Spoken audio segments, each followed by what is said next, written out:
Daug kalbu apie tai, ką žudo veido bruožai, o kągi parodo atliekamas makiažas. Su makiažu mes siunčiame žinią aplinkiniams, tad tai, kokius bruožus nori ryškinti, o kokių neparodo, kaip žmogus nori save pateikti visuomeniai.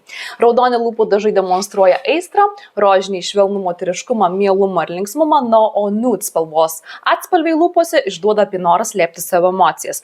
Tad vyrai, jeigu moteris tai pasimatymą pasidažiusi štai taip savo lūpas, ji tikrai nebus linkusi atvirauti apie savo išgyvenimus. Antakių tamsinimas siunčia signalą, kad esame aistringesnės ir ryškesnės asmenybės, o mažai ryškinami antakiai arba kai jie yra visai paslėpiami, siunčia žinia, kad esame paslaptingi ir norime tokiais išlikti. Kai vidinis akies kampas yra apvalinamas, rodome švelnumą savojoje kalboje, o kai jis yra užaštrintas, siunčiame signalą aplinkai, kad atsargiai su manimi, nes savo žodžiais galiu tave sužeisti. Kai išorinis akies kampas yra brėžiamas aukštyn, taip norimas parodyti padidintas optimizmas arba plėšrūniškumas. Ir ten, kur pridedama blizgesio su makiažo pagalba, ten pridedama ir stiprumo tam bruožui. Pavyzdžiui, blizgesys skruostuose sustiprina asmeninę galią, o blizgesys ant nosies nugarėlės jautrumą ir empatiją.